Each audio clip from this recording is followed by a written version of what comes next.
ABC, Gary's Vinyl Dungeon here. I've got two piles of records to do here, but I'm only going to do one. I've got an echocardiogram I got to have done at 11 o'clock, and I'm not going to have time to do them both. Um, I might do both, but I'll probably only get one uploaded. But I'd rather have it this way anyway. That way the video's not so long. First one, I just got this in the mail yesterday. It's Queensryche Empire album. When I went to buy this, I wasn't going to buy it because it was $40, and it wasn't even a MoFi, but it was audiophile quality. Now, what it is a Friday music record. Whatever, I've never heard of that one. I'm sure you guys have, but it's a double album. The sounds just as good as any MoFi record I own. I mean, the sound quality is incredible. I think it came out in 2016. It's got, of course, everybody knows this Empire album. This is one of Queensryche's probably best albums, in my opinion. It's got Jet City Woman and Silent Lucidia. The City, yeah, okay. Hand on Heart, One and Only, Anybody Listening, The Thin Line, Best I Can. It's got a lot of really good songs on it, and the sound quality is incredible. And of course, every time I get ready to do a video, I have to have a dog bark or a cat meow or parrot screaming or something. Never a dull moment in Holmes's house. Let me see what else here. Okay, the next one's Crosby Nash. This one came out in '78. It's the best of, but I think it came out like a couple years after Crosby and Nash stopped playing together. It's a pretty good album. I liked it. Good sound quality. Of course, the harmonies are always there when you get one of these albums. Next one. That was, yeah. Next one is Doobie Brothers. What Were Once Vices Are Now Habits. It's a live album. It's on Warner Brothers white label. And this is, let me see here. Doobie Brothers. Their fourth studio album, come out in '74. This is pre-Michael McDonald. I believe he came in '75, I think. That's that. Now the next one here, I always try to pick up any album by Genesis. This is In the Beginning. This is a remake of their first album. This is a reissue. It's called the London Collector Series. I'm sure Bill at Vinylverse knows about this one. He's a big Genesis fan. From Genesis to Revelation. And it's a good album. I really liked it. First time I heard it. I've been trying to catch up on all these records. I went to my record store that's in Hagerstown. It's over in Maryland. I live in PA. It's about 20 miles away. It's not too far. And it's on the outskirts of town, so I can kind of wiggle in side roads and get to it without getting into any heavy traffic. But I found out that they expanded. I mean, they had like doubled their amount of records they have. And they started making so much money. I was talking to the owner that he's going to shut down the whole building and just start a record store, which is kind of cool for me because that's another nice record store within 20 minutes. But he had a lot of old records in there. I didn't have time to look through them all. There was just way too many. I'm sure there's at least 15,000 records sitting there. But he sells new ones too, and his prices are really good. Sometimes they're cheaper than I can find on Amazon, so that's a good thing going in there. Yeah, they're going to auction off all this stuff in there, and they got like a ton of pinball machines, old car dealer neon signs that he's had redone, and they're all hanging up on the walls. And it's a really cool place. It's kind of a man's antique mall. It ain't much in there for women. It's all men's stuff, man cave stuff, you know. He's going to auction it all off, and he's got a hell of an inventory. It's a big building. I mean, big. I would think at least 10,000 square foot, and it's solid with stuff. But yeah, that's an update on that. And this is where I got both of these piles. I didn't want to spend this much money, but he had so many nice stuff in there. It's been about 5 weeks since I've been in there. Next album here is John Cougar, Nothing Matters and What If It Did. This came out in 1980. It's his 4th studio album. I always like picking up John Cougar. Good rock and roll. And this is on Riva Records. It's kind of a cool record label. Let me show it to you. It's kind of a line coming through there. It's pretty neat.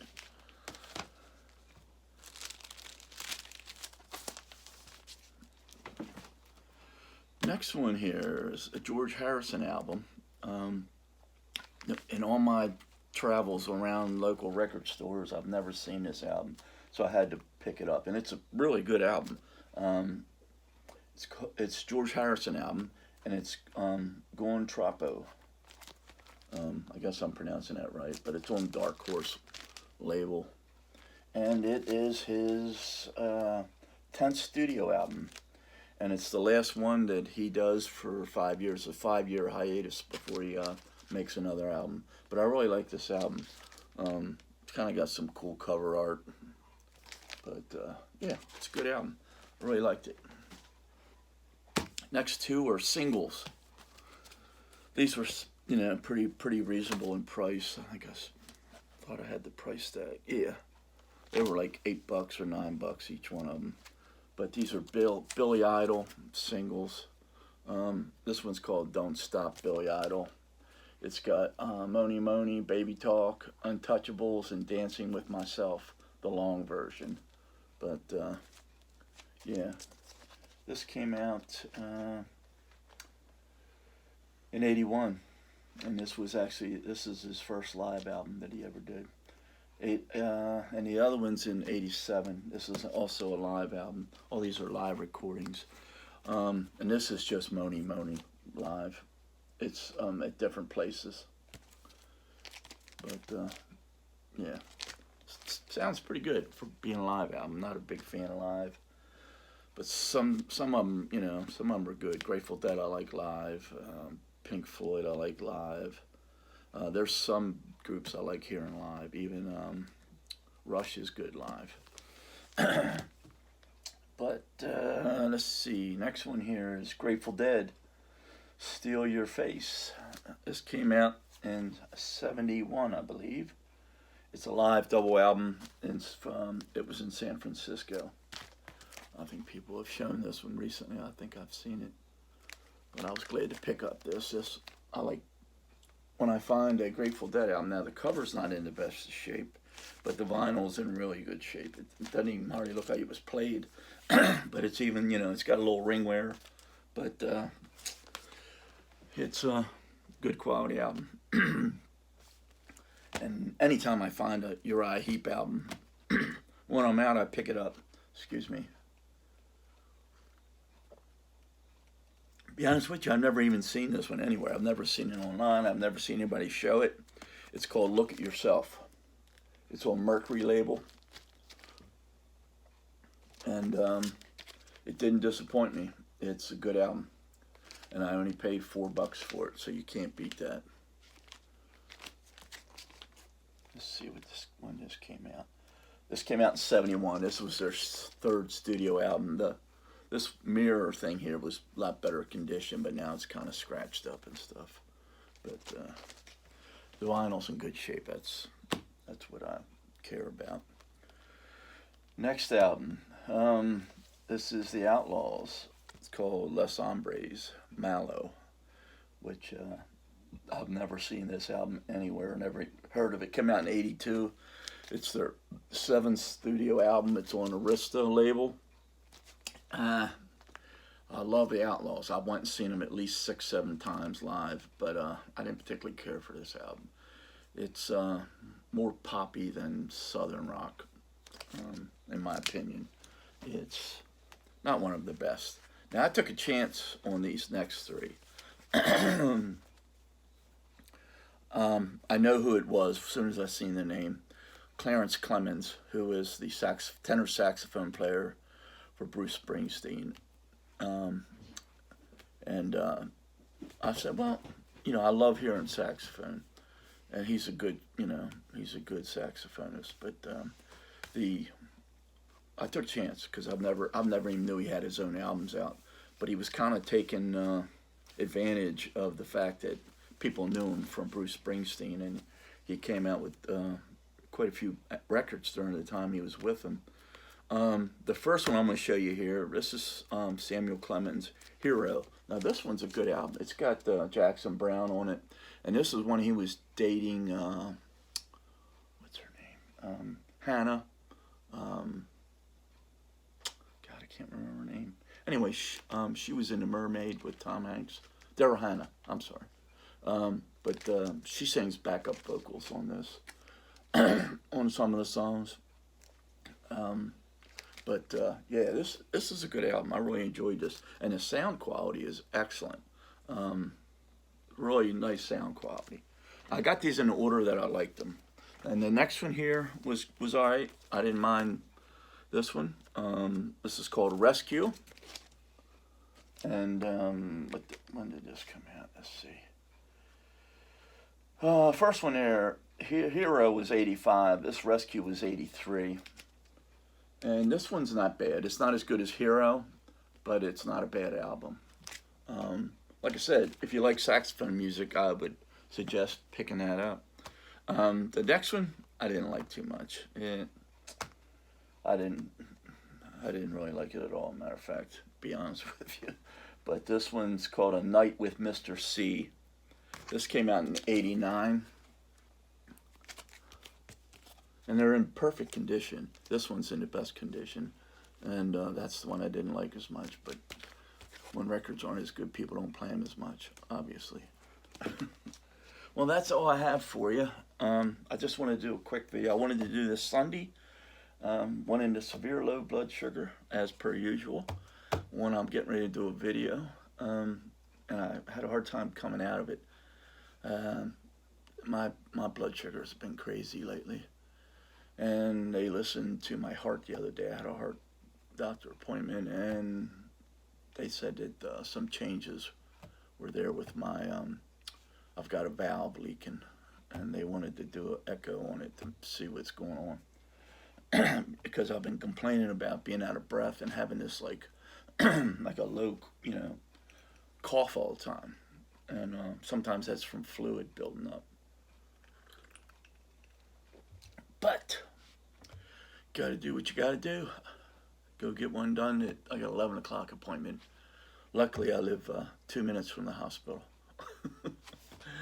I live in Waynesboro. It's a real tiny little country town in Pennsylvania in the mountains. I love it here. It's never, ever any traffic. You go out, even at rush hour, there's no traffic. If you go through town where the red lights are, you'll run into some traffic where people are coming home from working in either Hagerstown or Frederick. But the vets, I could literally walk to the vet. It's right outside the development on the hill. And my doctor's appointment is right before the hospital, which is 4 minutes away. And restaurants are all around here. Walmart's 2 minutes away. All the normal Burger King, McDonald's and all that stuff's right here. Pizza Hut. There's all, everything's really close. I don't even have to drive but a couple minutes to get to wherever I want to get to. But what else is up there? Lowe's. I'm in Lowe's constantly, doing a lot of work around the house. I just stained my deck day before yesterday. I'm waiting for that to dry. I've been having to take the dogs out front and walking them because I didn't want them with their claws on that soft paint. Been waiting for it to get hard.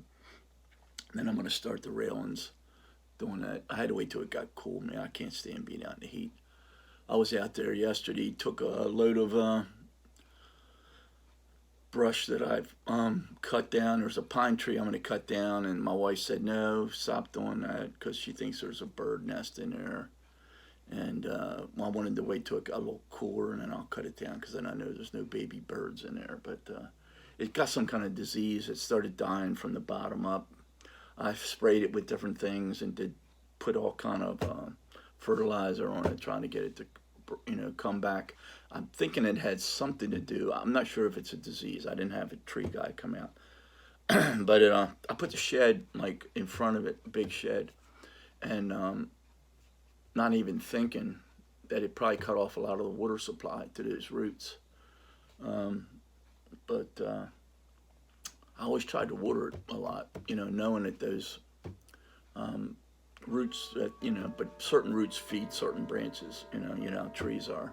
But it started dying. Then when I went around cutting the grass with the tractor, them limbs, man, and pine limbs, when they get dry, man, they're like little needles, man. And my skin is like thin now, and it would cut me. And all of a sudden I looked down, and I got blood running down my arm, and I got pissed off, jumped off the tractor, started my chainsaw, started whipping it, taking all the branches off. But I ran that to the dump yesterday. It doesn't have any branches from about 8 foot down. But I'm going to finish cutting it down. That's another thing I'm going to have to cut up. It's getting harder and harder to do stuff like that. Like I said, I'm going to be 67 and got health issues, and my back hurts all the time. And it's hard when you have a home, and you guys know it's a lot of work. And I try not to do it out in the heat of the sun. But I do a lot in the spring and a lot in the fall. But that's about it for me. I hope everybody has a great day. I got to get ready to get out of here. I'm going to try to upload this before I get out of here. It's 9:45. I usually leave about 10:30 when I'm going over to the hospital. But everybody have a great day. Take care.